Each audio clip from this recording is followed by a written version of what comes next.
नमस्कार, मैं Dushyant Singh general science की सीरीज में एक बार फिर से आप सभी लोगों का बहुत बहुत स्वागत करता हूं। जनरल साइंस में हम भौतिकी वाले पोर्शन को कवर कर रहे हैं। भौतिकी का यह तीसरा क्लास है और आज के इस क्लास में हम जो टॉपिक डिस्कस करने वाले हैं उसका नाम है गति, मोशन। एक चीज आपको यहाँ से पता होनी चाहिए, जैसे आपने यूपीपीसीएस प्री का जो आयोग का सिलेबस है वो देखा हो तो उसमें साइंस वाले पोर्शन में जाके आप देखेंगे तो उसमें सीधे सीधे रूप में ये लिखा हुआ है कि साइंस के जो प्रश्न पूछे जाएंगे, सामान्य विज्ञान के जो प्रश्न होंगे, उसमें किसी भी प्रकार की विशेषज्ञता की आवश्यकता नहीं है। यानी आपको एक्सपर्ट नहीं बनना है किसी भी चीज का। और अगर आपने प्रश्नों को ठीक तरीके से देखा है, पुराने पेपर्स का आकलन ठीक तरीके से किया है, तो आपको एक चीज बिल्कुल स्पष्ट रूप से पता होगी कि ज्यादातर क्वेश्चंस जो पूछे जाते हैं सामान्य विज्ञान से, वो डेली लाइफ के एग्जाम्पल से जुड़े हुए होते हैं। मतलब आपके दैनिक जीवन में जो भी चीजें घटित हो रही होती है उनसे जुड़े हुए क्वेश्चन जो है आयोग पूछता है। तो इसके लिए हमको फैक्ट्स रटने से ज्यादा चीजों के कॉन्सेप्ट को समझना बहुत जरूरी है। और आप ये मान करके चल सकते हैं, ये जो सीरीज साइंस की मैंने आपके लिए चलाई है, इसको देखने के बाद में, ठीक है, इसको देखने के बाद में आपको किसी भी अन्य क्लास को लेने की जरूरत नहीं पड़ेगी, क्योंकि मैं यहाँ पर कॉन्सेप्ट के साथ में चीजें आपको क्लियर करा रहा हूँ।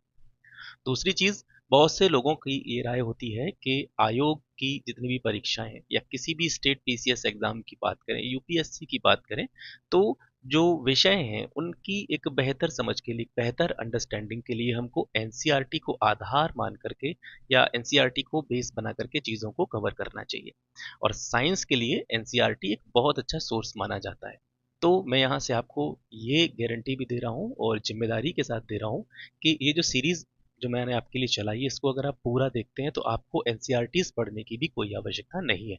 क्योंकि ये सीरीज जो मैं आपको करा रहा हूँ, ये एनसीईआरटी को बेस बनाकर ही करा रहा हूँ। मतलब एनसीईआरटी में जो चीज़ें होंगी वो सारी की सारी चीज़ें आपको इस सीरीज में भी मिल जाएंगी। तो कॉन्सेप्ट भी रहेगा, कॉन्सेप्ट के साथ साथ में जो डेली लाइफ के एग्जाम्पल्स होते हैं वो यथास्थान मैंने इसमें इंक्लूड करे हुए हैं, तो किसी भी प्रकार की आपको दिक्कत नहीं आएगी। ठीक है, तो चलिए स्टार्ट करते हैं, गति मोशन के बारे में पढ़ते हैं। तो सबसे पहले दो चीज़ें आपके सामने स्क्रीन पर आपको दिखाई दे रही है। गति, गति क्या होती है सबसे पहले जानते हैं। समय के साथ में वस्तु की स्थिति में परिवर्तन। समय के साथ में वस्तु की स्थिति में जो परिवर्तन होता है वो किसके कारण होता है? गति के कारण होता है।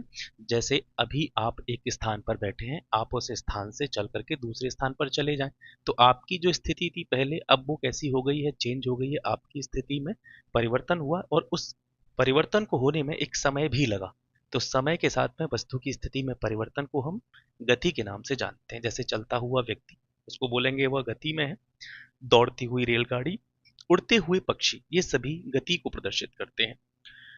दूसरी तरफ आता है आपका विराम। विराम क्या होता है? वस्तु की स्थिति में समय के साथ में जब कोई भी परिवर्तन नहीं होता है तो वो विराम की स्थिति कहलाती है। ठीक है, जैसे आप एक ही स्थान पर बैठे हैं, जैसे आप ये वीडियो देख रहे हैं और किसी भी प्रकार की कोई हरकत नहीं कर रहे हैं, शांति से अपनी कुर्सी पर बैठ करके या जहां भी आप बैठे हैं ये सारी चीजें देख रहे हैं, तो आप विराम की स्थिति में हैं, क्योंकि समय गुजर रहा है और गुजरते हुए समय के साथ में आपकी स्थिति में किसी भी प्रकार का कोई परिवर्तन नहीं हो रहा है, तो आप विराम की स्थिति में। जैसे पेड़, जमीन, घर या स्थिर व्यक्ति, जैसे कि आप खुद का एग्जाम्पल ले सकते हैं। एक और चीज़ आपको बताऊंगा, देखिए ये चीज़ें जो मैं करा रहा हूँ, हम आईआईटी जेईई की तैयारी नहीं कर रहे हैं, तो न्यूमेरिकल वाले उस पे खंड पे नहीं जाएंगे या बहुत ज़्यादा इधर उधर की चीज़ों पे बात नहीं करेंगे। हम सिर्फ कॉन्सेप्ट को समझने का प्रयास करेंगे। कोई भी चीज़ है, जैसे गति है, गति के बारे में हम बात करें तो गति का कॉन्सेप्ट क्या है, इसकी जो बेसिक अंडरस्टैंडिंग है, सामान्य समझ है, वो क्या कहती है। क्योंकि हमारे जो प्रश्न पूछे जाने हैं वो उसी सामान्य समझ पर आधारित होने हैं, तो हम किसी भी चीज़ के कॉन्सेप्ट को समझने का ही प्रयास करें। ठीक है, तो गति विराम आपकी समझ में आ गया होगा। इसके बाद में यहाँ पर कुछ महत्वपूर्ण पॉइंट है। दो वस्तुएं अगर गति कर रही हैं तो एक ऐसी स्थिति भी हो सकती है कि दो वस्तुएं चलते हुए भी विराम की अवस्था में हो सकती हैं। उदाहरण क्या है इसका? जैसे दो रेलगाड़ियां हैं और दोनों एक ही चाल से या एक जैसी चाल से या एक समान चाल से दौड़ रही हैं। और दौड़ कैसे रही हैं? एक दूसरे के सापेक्ष दौड़ रही हैं, एक दूसरे के सापेक्ष दौड़ रही हैं। तो जब दो दौड़ती हुई रेलगाड़ियां एक दूसरे के सापेक्ष दौड़ रही हैं तो वे विराम अवस्था में मानी जाएंगी। विराम अवस्था में कैसे मानी जाएंगी? अगर आप पार्टिकुलर ट्रेन को देखेंगे तो वो गति की अवस्था में है, दोनों ट्रेन देखेंगे तो दोनों ट्रेनें ही कैसी हैं, गति की अवस्था में। लेकिन एक दूसरे के साथ में उनकी अगर कंपेयरिंग करी जाएगी तो एक दूसरे के सापेक्ष, यानी पहली ट्रेन दूसरे के सापेक्ष विराम अवस्था में होगी और दूसरी ट्रेन पहले की सापेक्ष विराम अवस्था में होगी। तो ये चीज आप यहाँ से समझ गए होंगे। इसके बाद में बात करते हैं गति के प्रकारों के बारे में, टाइप्स ऑफ द मोशन। गति के प्रकारों को समझते हैं। पहला प्रकार है सरल रेखीय गति या स्थानांतरीय गति। सरल रेखीय या स्थानांतरित गति क्या होती है, इसको अंग्रेजी में बोलते हैं रेक्टिलीनियर मोशन, रेक्टिलीनियर मोशन। अब आप में से काफी सारे लोगों के ये कमेंट थे कि सर जो आप साइंस की सीरीज करा रहे हैं इसको इंग्लिश में कराइए। देखिए मैं हिंदी मीडियम का छात्र रहा हूँ स्टार्टिंग से ही, तो मैं कंप्लीटली इंग्लिश में इसको नहीं करा सकता, लेकिन ये जरूर मैं करूँगा कि जो भी टर्म्स हैं उनके नाम में हिंदी और अंग्रेजी दोनों में रखूंगा, क्योंकि टर्म्स आपको समझ में आनी चाहिए। और हिंदी भी कोई इतनी ज़्यादा क्लिष्ट हिंदी यहाँ पर मैं यूज़ नहीं कर रहा हूँ, या इस तरह के वर्ड मैं यूज़ नहीं कर रहा हूँ जो आप समझ नहीं पाए। अरे हिंदी मीडियम वाले होंगे तो ऐसी बात नहीं है कि आप हिंदी जानते हो, अंग्रेजी मीडियम वाले होंगे तो ऐसी बात नहीं है कि आप हिंदी जानते ही नहीं होंगे, थोड़ी बहुत चीज़ें आपको पता होंगी, लेकिन जो टर्म्स होंगे, जो मेन टर्म्स होंगे, उनके नाम मैं अंग्रेजी में जरूर यहाँ से लिखूंगा। ठीक है, तो थोड़ा सा वो करके देखिए, भाई टीम नहीं है मेरे पास, मैं अकेला ही व्यक्ति हूँ, तो ये मतलब नहीं कर सकता मैं। ठीक है, तो इसको थोड़ा सा एडजस्ट आपको करना पड़ेगा। तो सरल रेखीय गति या स्थानांतरित गति के बारे में हम बात कर रहे हैं। जब कोई भी कण या कोई वस्तु एक सरल रेखा में गति कर रही होती है तो उसकी जो गति होती है वो रेक्टिलीनियर मोशन कहलाती है, सरल रेखीय या स्थानांतरित गति कहलाती है। ठीक है, कोई भी कण है, वस्तु है, सरल रेखा में गति कर रही होती है। जैसे एक सीधी सड़क है और सीधी सड़क पर कोई कार जा रही है, सीधे क्या जा रही है, कोई कार जा रही है, तो कार जा रही है तो वो सीधी रेखा में गति कर रही है, तो इसको बोलेंगे हम सरल रेखीय गति। दूसरी होती है वृत्तीय गति।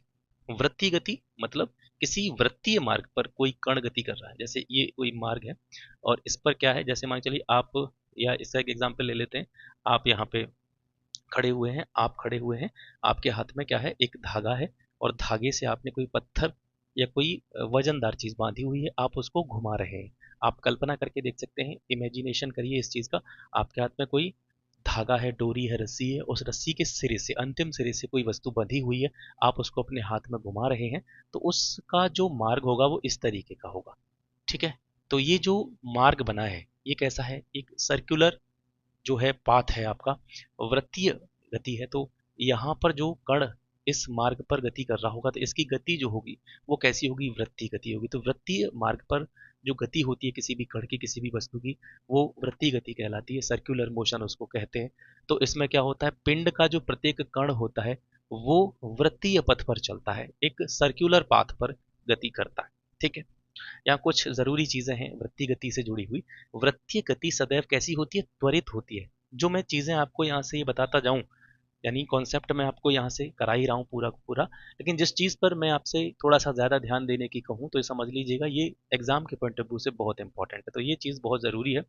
वृत्तीय गति सदैव कैसी होती है सर, त्वरित होती है। त्वरित का मतलब इसमें क्या होता है, त्वरण होता है। वृत्तीय गति में क्या होता है, त्वरण होता है, इस वजह से ये गति त्वरित होती है, क्योंकि वृत्त का जो प्रत्येक बिंदु होता है उस पर जो कण है या कण का जो वेग है उसकी दिशा कैसी हो जाती है, बदल जाती है। जैसे ये आपका सर्कुलर पाथ है, तो इस पर कोई पिंड या कोई कण गति कर रहा है इस तरीके से। ठीक है, इस तरीके से कोई पिंड या कण गति कर रहा है, तो इसके प्रत्येक बिंदु पर, ठीक है, इसमें बहुत सारे असंख्य बिंदु होंगे इस पाथ पर, इस मार्ग पर बहुत सारे असंख्य बिंदु होंगे।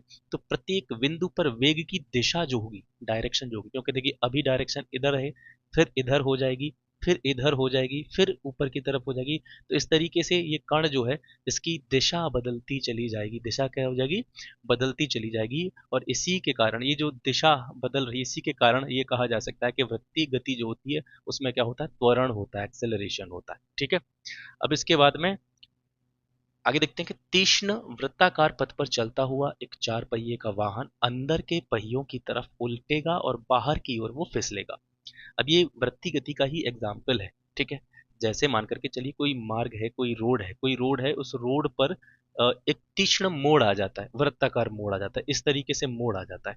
तो यहाँ से मान करके चलिए कोई वाहन है, ये वाहन यहाँ से गति कर रहा है, तो अगर ये मान करके चलिए इस मोड़ से इधर दूसरी तरफ जाएगा, मोड़ से होकर के गुजरेगा, इसकी स्पीड है, तो अगर बाय द वे अगर ये पलटता है तो किधर पलटेगा, ये अंदर की तरफ, यानी अपने जो अंदर वाले पहिए हैं उनकी तरफ ये पलटेगा और बाहर की ओर ये, इसमें जो फिसलन वाला जो इसका अगर स्थिति होगी, ये फिसलता है तो ये बाहर की ओर फिसलेगा।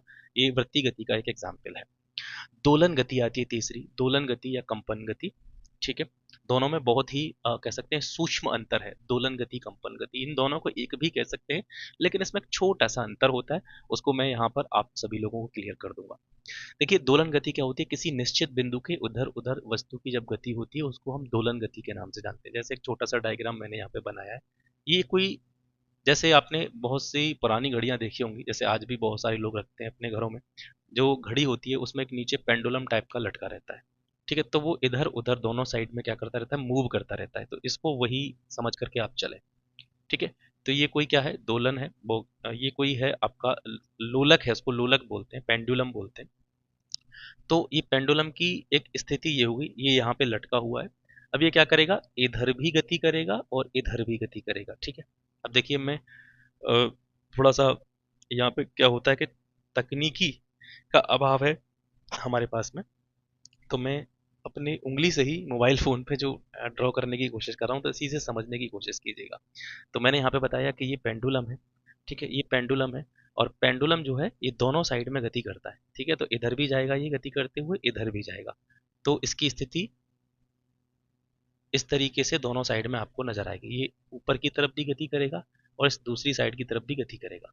इसकी जो गति होगी, ठीक है, वो क्या है, एक निश्चित बिंदु के दोनों साइड में होगी। ये इसका निश्चित बिंदु है जहां पर ये लटका हुआ है, और दोनों साइड में, इस निश्चित बिंदु के दोनों साइड में ये जो है गति करेगा। लोलक की माध्य स्थिति के किसी भी तरफ का जो मैक्सिमम विस्थापन होता है, देखिए इस चित्र में देखिए, यहाँ पर ये लोलक है, इसके या तो इस वाली साइड में देखें हम या इस वाली साइड में देखें, तो मैक्सिमम विस्थापन, मैक्सिमम जो डिस्टेंस होगी, ठीक है, दोनों साइड में, चाहे इस साइड में बात करें चाहे इस साइड में बात करें, जब ये गति करता हुआ दोनों साइड में जाएगा, तो दोलक की जो माध्य स्थिति है, यानी बीच वाली जो स्थिति है, बीच वाली स्थिति के दोनों तरफ इसका जो अधिकतम विस्थापन होगा उसको बोलेंगे हम आयाम। तो चित्र में से अगर आप देखेंगे तो ए से लेकर के सी तक की डिस्टेंस, ए वह बिंदु है जहां पर ये लोलक गति करते हुए गया है। ऐसे ही दूसरी साइड में बी वह बिंदु है जिस बिंदु तक यह लोलक गति करते हुए गया है। तो लोलक की माध्य स्थिति यानी बी से लेकर के लोलक के दोनों तरफ जो बिंदु हैं ए और बी, तो सी से लेकर के ए तक की दूरी और सी से लेकर के बी तक की दूरी, ये दोनों ही दूरियां क्या हैं, आयाम बोलेंगे इसको। क्या बोलेंगे हम, आयाम बोलेंगे। चाहे एसी वाली डिस्टेंस हो चाहे सीबी वाली डिस्टेंस हो, दोनों ही किस चीज को प्रदर्शित कर रही हैं, आयाम को प्रदर्शित कर रही हैं। तो यहाँ से आयाम की जो परिभाषा निकल करके आती है वो क्या थी, आपसे पूछा जाए आयाम क्या होता है, तो आप बोलेंगे कोई भी जो लोलक होता है, लोलक की माध्य स्थिति के दोनों तरफ, लोलक की माध्य स्थिति के दोनों तरफ का जो अधिकतम विस्थापन होता है वो आयाम कहलाता है। ठीक है, अब यहाँ पर मैंने स्टार्टिंग में जब ये टॉपिक लिखा हुआ था दोलन गति या कंपन गति, दोलन और कंपन में फर्क क्या है वो समझिएगा। ठीक है, दोलन और कंपन में फर्क क्या, मैंने कहा चीज या कॉन्सेप्ट उनका जो है वो एक ही है, लेकिन एक सूक्ष्म सा अंतर है, वो समझना है। जब आयाम ज्यादा होगा, जब क्या होगा, आयाम, आयाम भी क्या है सर, एक तरह की डिस्टेंस है, आयाम भी क्या है, एक तरह की डिस्टेंस है, एक तरह की दूरी है। जब आयाम ज्यादा होगा तो वह स्थिति जो होगी वो दोलन कहलाएगा, या आयाम जब ज्यादा होगा तो उसकी वजह से जो गति होगी वो दोलनी गति कहलाएगी। ठीक है, यानी यहाँ पर एक डिस्टेंस दिखाई देगी, और दोलन जो लोलक होगा वो आपको गति करता हुआ दिखाई देगा, क्योंकि आयाम ज्यादा है, आयाम ज्यादा है मतलब दूरी ज्यादा है, डिस्टेंस ज्यादा है। तो लोलक की ये माध्य स्थिति है, लोलक की ये माध्य स्थिति है, और यहाँ से यहाँ तक ये जाएगा गति करता हुआ, तो आपको दिखाई देगा ये ऊपर की तरफ गया, फिर दूसरी साइड में ऊपर की तरफ गया, तो इस तरीके से गति करते हुए दिखाई देगा। आयाम ज्यादा होगा तो दोलन के रूप में चीजें आपको दिखाई देंगी, गति जो होगी वो दोलनी गति हो जाएगी। लेकिन यही आयाम कैसा हो जाए, कम हो जाए, तो आयाम कम हो जाएगा, तो सर इस डायग्राम की तरफ देखिएगा, ये जो लोलक है ये आपको गति करता हुआ दिखाई नहीं देगा। ठीक है, ये मतलब आयाम कम होगा, आयाम कम होगा तो ये बहुत सूक्ष्म दूरी इधर तय करेगा और बहुत सूक्ष्म दूरी इधर तय करेगा। कॉन्सेप्ट वही है कि जो लोलक है अपनी माध्य स्थिति के इधर उधर गति तो करेगा, क्योंकि आयाम कम हो जाएगा तो ये आपको गति करता हुआ दिखेगा नहीं, तो एक तरीके का वाइब्रेशन आपको इसमें नजर आएगा। एक तरीके का क्या नजर आएगा इसमें, वाइब्रेशन यानी कंपन नजर आएंगे। तो कम आयाम जब होगा तो वो गति जो होगी लोलक की वो कंपनी गति कहलाएगी, कंपन गति कहलाएगी। आयाम ज्यादा होगा तो वो दोलनी गति कहलाएगी। ठीक है, आई होप मैं आपको समझा पाया हूँ।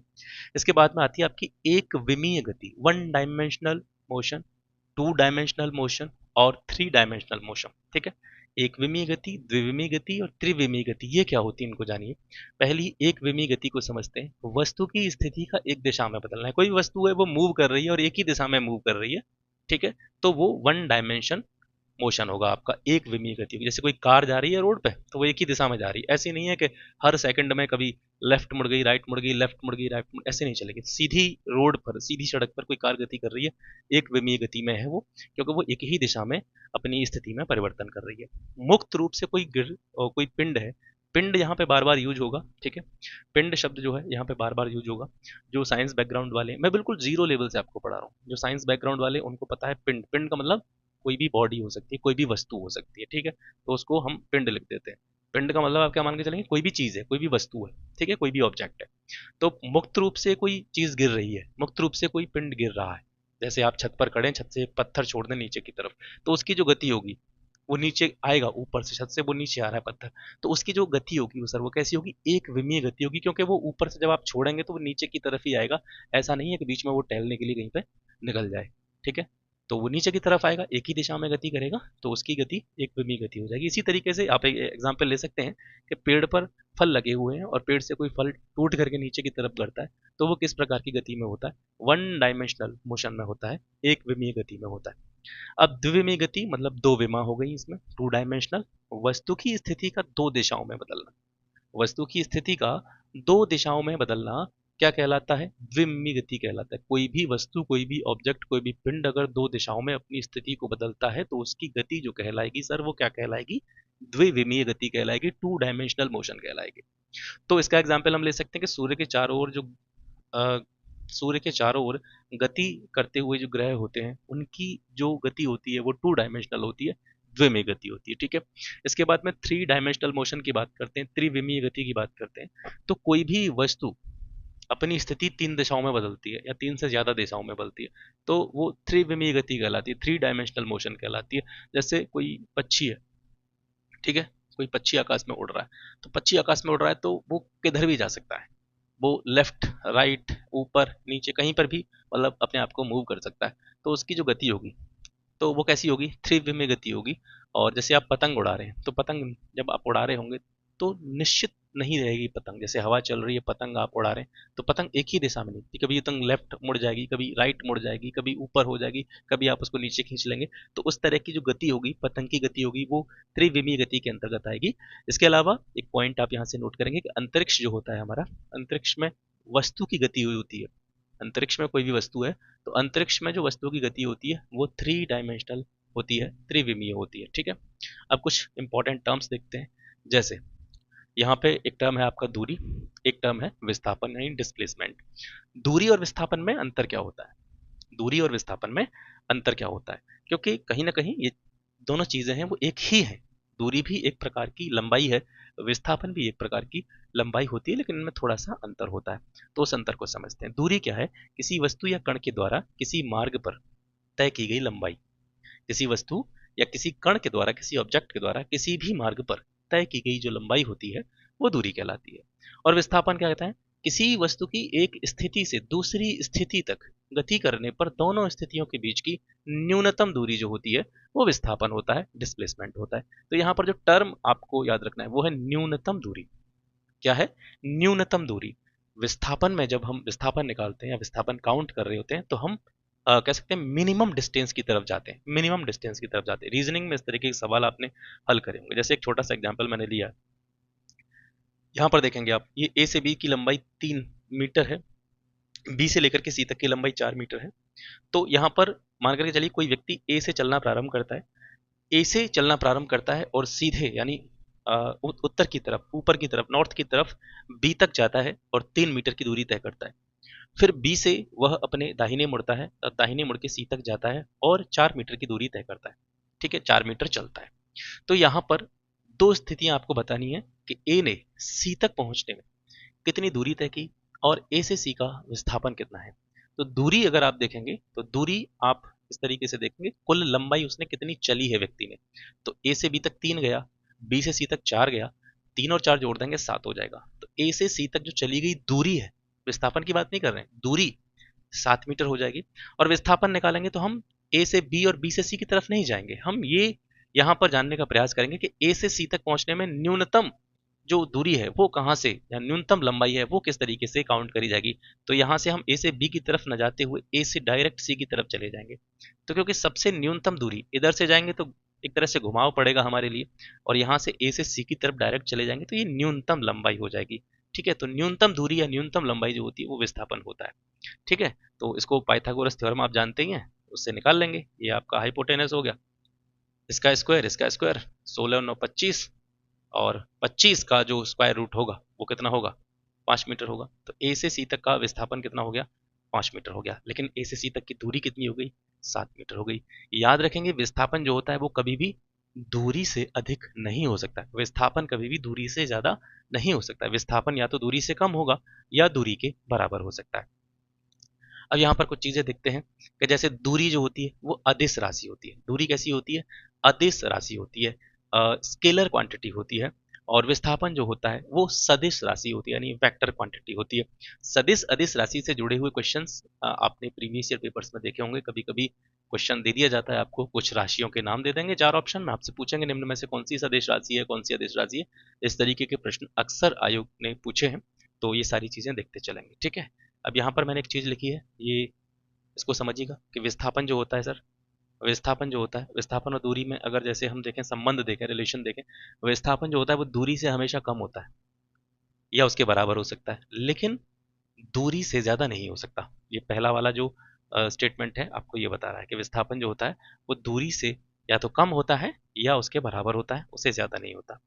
ठीक है, विस्थापन और दूरी का अनुपात, दूसरा वाला क्या बता रहा है, विस्थापन और दूरी का जो रेशियो होता है, विस्थापन और दूरी का जो अनुपात होता है वो हमेशा 1 से कम होता है या 1 के बराबर होता है।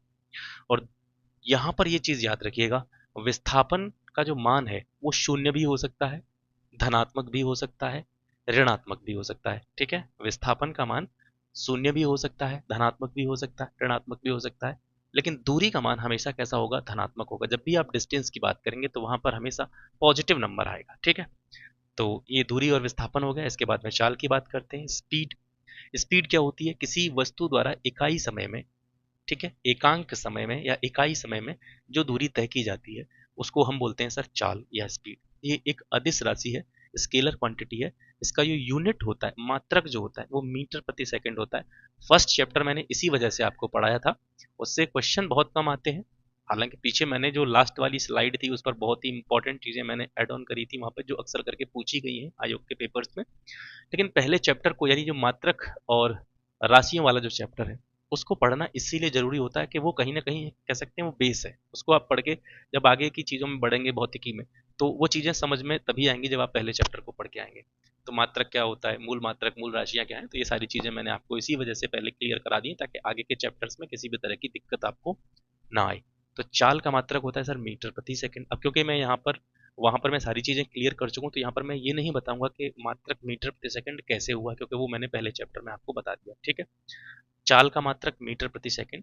चाल का फॉर्मूला आपको पता ही है, चली गई दूरी बट्टे उस दूरी को चलने में लिया गया कितना समय है, वो इसका फॉर्मूला हो जाता है। ठीक है, मीटर प्रति सेकंड मात्रक स्केलर क्वांटिटी है, आदेश राशि है। चाल के प्रकार क्या होते हैं, टाइप्स ऑफ स्पीड यहाँ पे देखेंगे। एक समान चाल या स्थिर चाल पहला है। चाल के प्रकारों के बारे में हम बात कर रहे हैं, एक समान चाल या स्थिर चाल। तो एक समान चाल या स्थिर चाल क्या होती है, जब वस्तु द्वारा जो दूरी चली जा रही है वो समान समयांतरालों में समान हो। वस्तु अगर समान समयांतरालों में, समयांतराल का मतलब क्या है सर, टाइम पीरियड। ठीक है, अंग्रेजी वालों के लिए बता रहा हूँ, वस्तु द्वारा समान समयांतरालों में यानी इक्वल टाइम पीरियड में जो दूरी चली जाती है वो अगर इक्वल हो, समान हो, तो उसकी जो चाल होगी वो सर एक समान चाल कहलाएगी।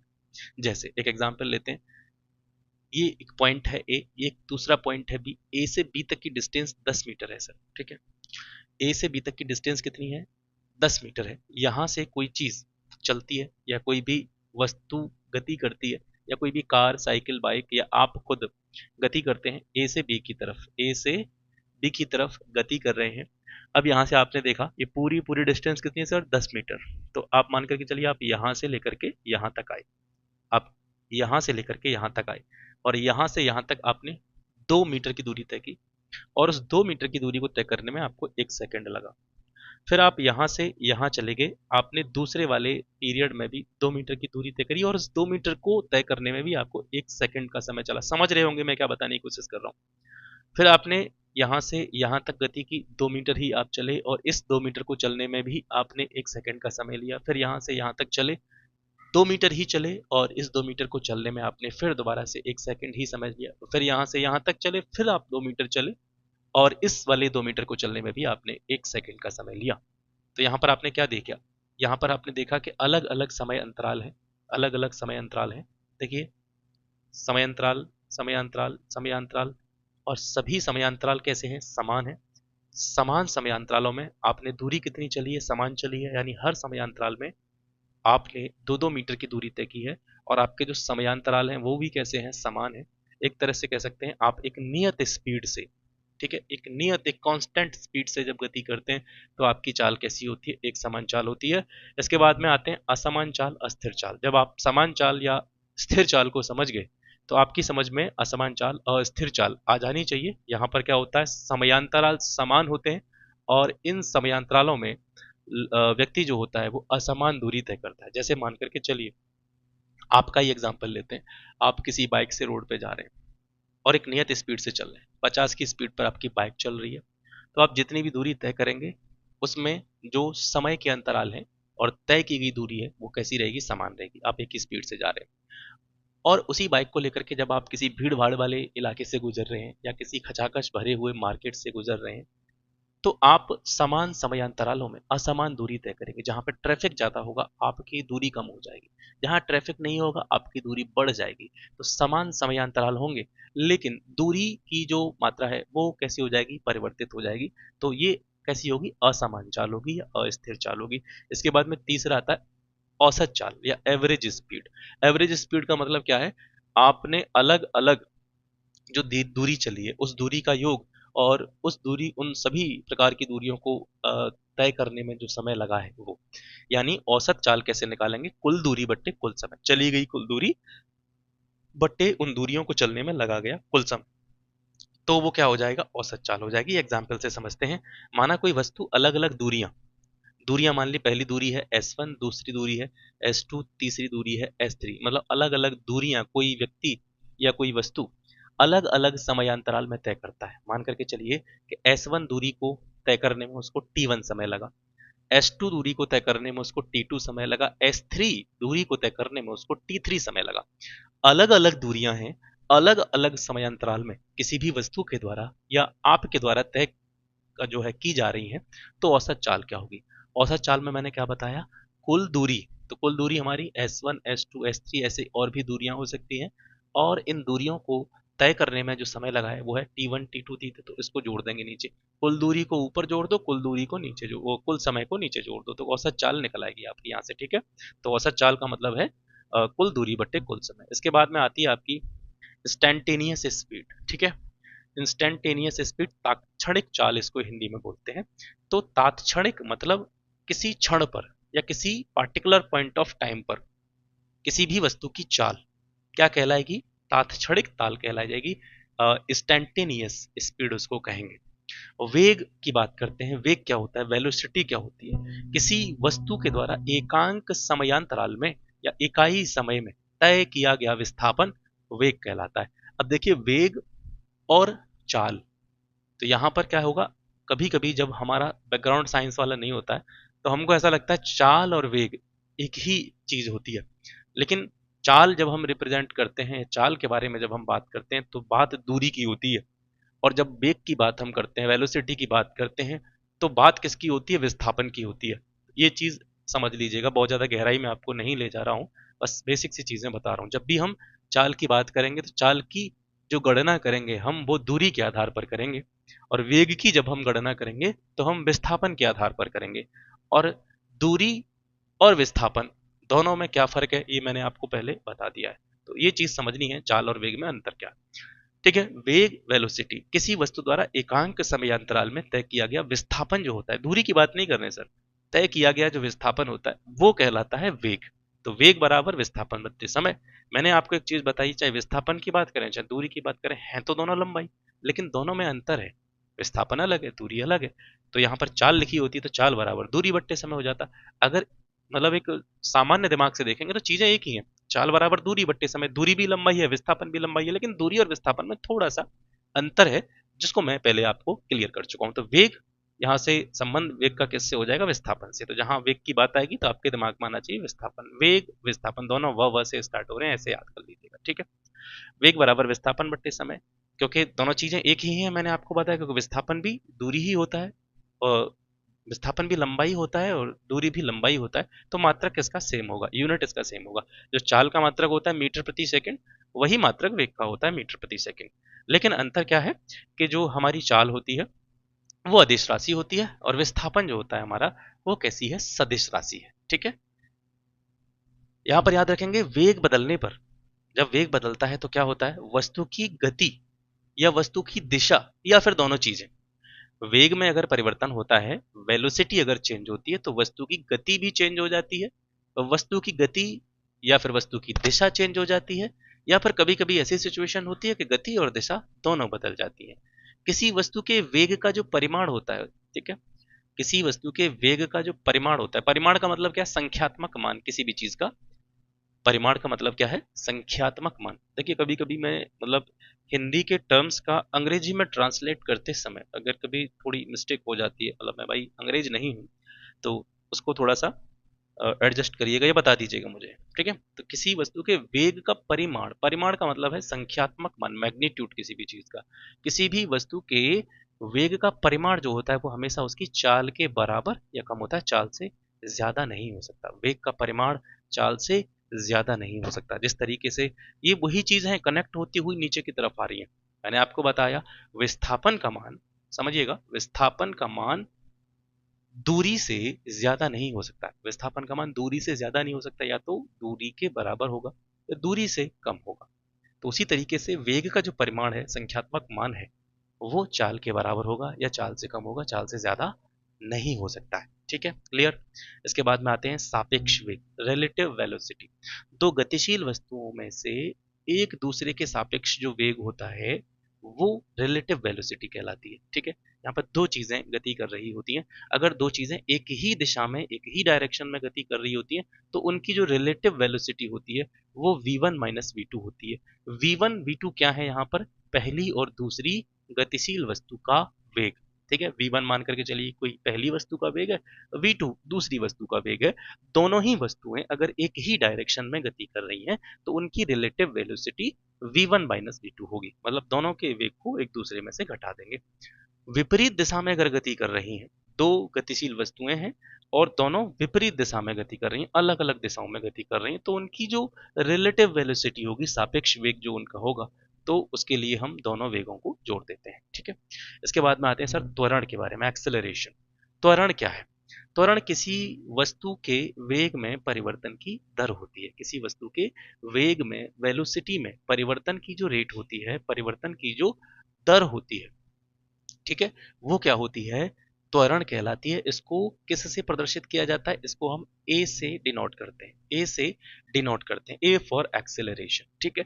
त्वरण जो होता है सर सदिश राशि होती है, मात्रक इसका मीटर प्रति सेकंड होता है, मात्रक इसका मीटर प्रति सेकंड होता है। त्वरण का जो फॉर्मूला होता है वेग परिवर्तन बट्टे समयांतराल, ठीक है। किसी समयांतराल में किसी वस्तु के वेग में परिवर्तन की जो दर है, देखिए फॉर्मूले से ही परिभाषा बन जाती है या परिभाषा से फॉर्मूला बन जाता है, कैसे भी कह लीजिए उसको। लेकिन अगर आपको दोनों में से एक चीज याद है तो परिभाषा याद है तो फॉर्मूला बना सकते हैं, और फॉर्मूला याद है तो परिभाषा आपको याद करने की जरूरत नहीं पड़ेगी। त्वरण वेग परिवर्तन बट्टे समयांतराल, यानी किसी समयांतराल में किसी भी वस्तु के वेग में परिवर्तन की जो दर होती है उसको हम बोलते हैं त्वरण, ठीक है।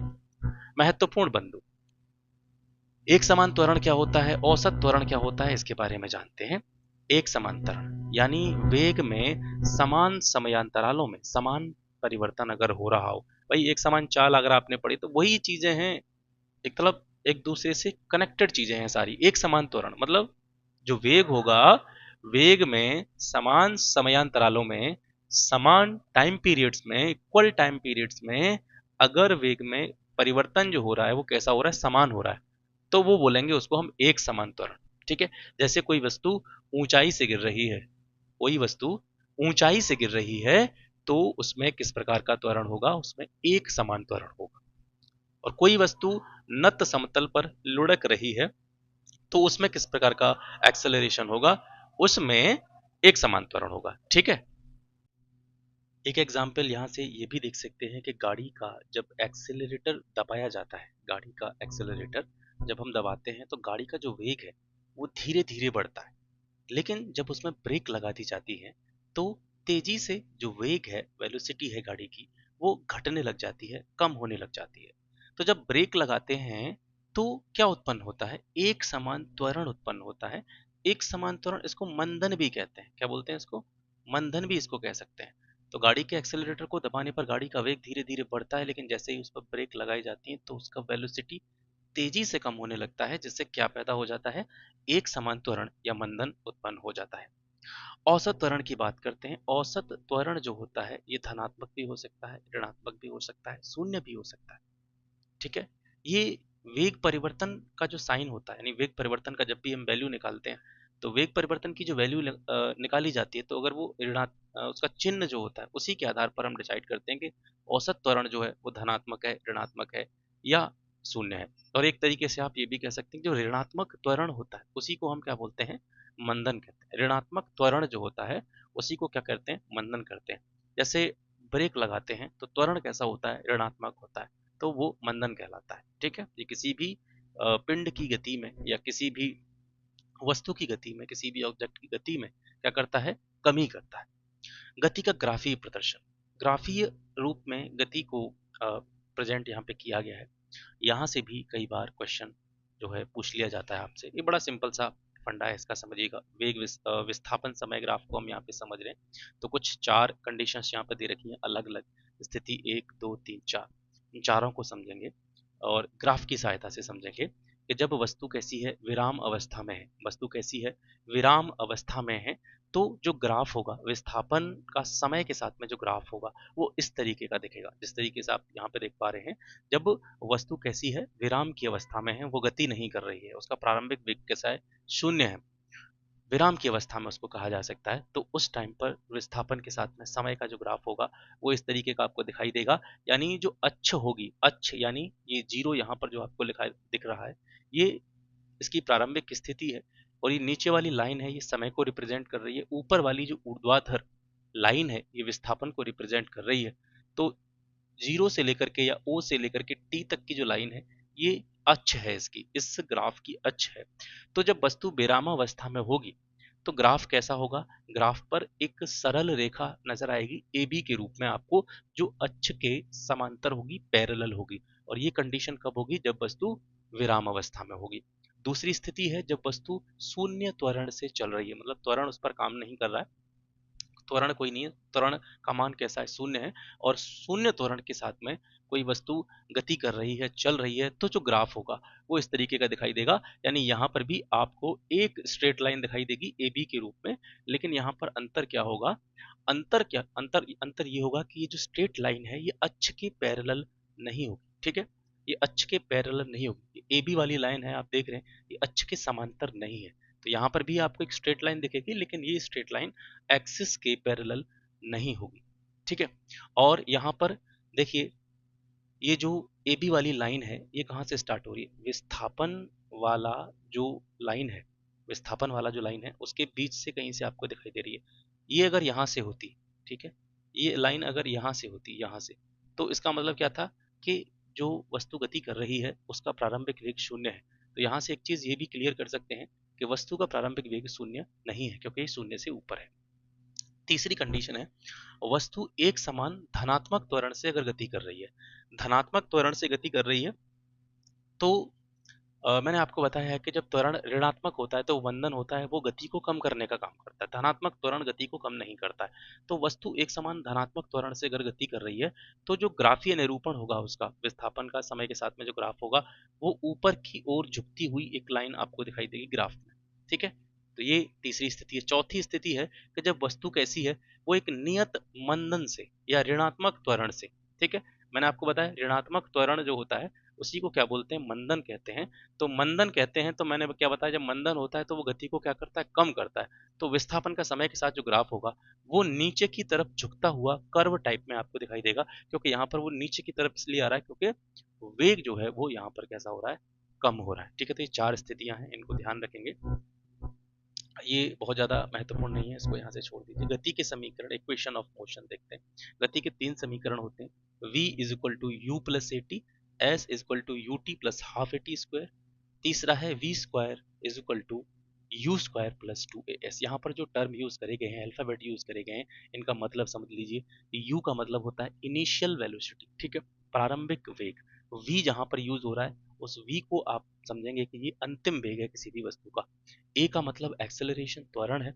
t समय को रिप्रेजेंट कर रहा है, और s जो यहाँ पे दिखाई दे रही है वो s क्या रिप्रेजेंट कर रही है, s बता रही है कि t समय में कोई भी वस्तु कितनी दूरी चल रही है। तो s का मतलब है यहाँ पे दूरी। तो ये तीन समीकरण हैं, और इनका प्रूफ क्या है या किस तरीके से इनको निगमित किया जाता है, किस तरीके से इनकी जो डेरिवेशन होती है वो उस पर नहीं जाना है, याद रखना है। तीन गति के समीकरण, v बराबर u plus a t, s बराबर u t plus half a t square, और v स्क्वायर बराबर u square plus two s. ये तीन गति के समीकरण हैं। इन समीकरणों को एक समान त्वरित गति के लिए गैलीलियो के समीकरण के नाम से भी जाना जाता है। ये तीनों समीकरणों को हम गैलीलियो के इक्वेशंस भी कहते हैं। एक फॉर्मूला होता है वस्तु द्वारा nवें सेकंड में चलेगी दूरी, तो ये फॉर्मूला भी मैंने यहाँ पे लिख दिया है। कुछ चीजें ऐसी इन पर ज्यादा दिमाग आपको नहीं लगाना है, हमको केवल ये कॉन्सेप्ट, इसीलिए मैं आपको समझाने की कोशिश कर रहा हूँ कि चीजें जब गति से जुड़ी हुई चीजें आए तो आप उनको आसानी से क्रैक कर पाए। ठीक है, मुक्त रूप से गिरते पिंड की गति के लिए समीकरण। अब देखिए, जो ऊपर आपने समीकरण देखे ना, वो एक समान गति के लिए है, ठीक है, सरल रेखा में जब गति होती है उसके लिए है। और ये जो समीकरण है ये है कोई व्यक्ति कोई भी पिंड जो है, कोई भी वस्तु जो है वो कैसे है, ऊपर से मुक्त रूप से गिर रही है। तो गिरती हुई वस्तु के लिए जो समीकरण है वो ये है। दोनों ही समीकरण एक है। वहां पर रैखिक त्वरण काम कर रहा है, जो ए वहां पे यूज हो रहा है ना, उस जगह पे सिर्फ यहाँ पर क्या यूज हो रहा है, जी यूज हो रहा है सर, समझिएगा। ए भी क्या है, त्वरण है, और जी भी क्या है, ये भी त्वरण है। ये रैखिक त्वरण है क्योंकि वस्तु सीधी रेखा में चल रही है। और जी क्या है, गुरुत्वीय त्वरण है कि जब नीचे से ऊपर जाने की बात आती है या ऊपर से नीचे की बात आती है तो वहां पर ग्रेविटी काम करती है। जब कोई वस्तु ऊपर से नीचे की तरफ गिरती है तो गुरुत्व वाला जो एक कह सकते हैं गुण होता है, गुरुत्वाकर्षण जो काम करता है, पृथ्वी का गुरुत्वाकर्षण बल काम करता है किसी भी चीज पर जब वस्तु ऊपर से नीचे की ओर गिरती है। तो यहाँ पर जो त्वरण लिया जाएगा वो गुरुत्वीय त्वरण होगा, बस, ठीक है, इतना फर्क है बस। जो इक्वेशंस हैं वो एक ही हैं, आप यहाँ से देखेंगे, मैं आपको दिखा दूं। यहाँ पर v बराबर u प्लस जी टी है, और यहाँ पे क्या था, v बराबर u प्लस ए टी है। ऐसे ही यहाँ पर s बराबर है u T plus half a t square, और यहाँ पर है h बराबर u T plus half g t square. अब देखिए, यहाँ पर दूरी की बात कर रहे थे, यहाँ पर दूरी या डिस्टेंस की बात हो रही थी, तो यहाँ पर s थी, ठीक है।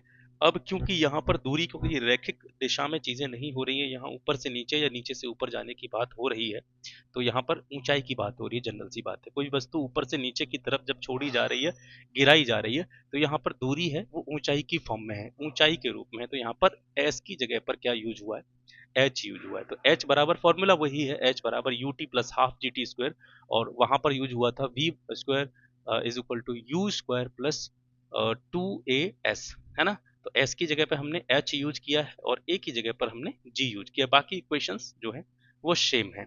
तो रिप्रेजेंटेशन अगर देखेंगे, टर्म्स जो यहाँ पे यूज हुए हैं, v का मतलब है अंतिम वेग, u का मतलब है प्रारंभिक वेग जैसा कि वहां पे था, h का मतलब क्या है, मुक्त रूप से गिरते पिंड की ऊंचाई। कोई भी पिंड या कोई भी वस्तु या कोई भी ऑब्जेक्ट कितनी ऊंचाई से नीचे की तरफ गिराया जा रहा है, ठीक है।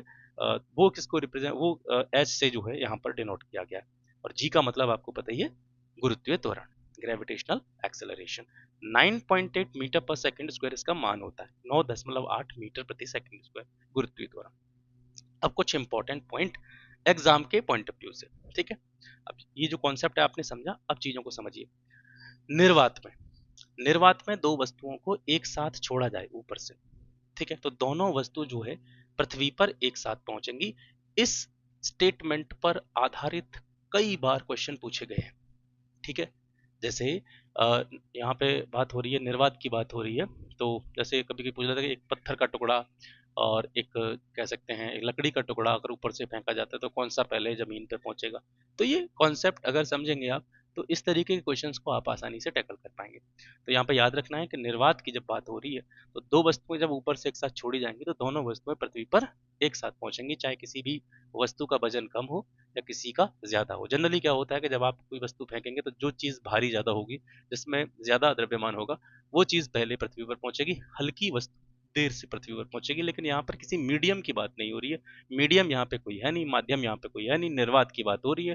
तो चाहे कितनी भी भारी वस्तु हो, 1 क्विंटल की एक वस्तु हो और 1 किलो की कोई वस्तु हो, दोनों वस्तुओं को जब ऊपर से नीचे की तरफ छोड़ा जाएगा दोनों वस्तुएं पृथ्वी पर एक ही साथ जो है पहुंचेगी। ठीक है। दूसरा स्टेटमेंट है अ, पिंड को नीचे की ओर गिराने पर गुरुत्वीय त्वरण कैसा होगा? धनात्मक होगा। जब कोई पिंड ऊपर से नीचे की ओर गिर रहा होगा तो जो ग्रेविटेशनल एक्सेलरेशन उस पर लग रहा होगा, जी लग रहा होगा, जी का मान कैसा होगा?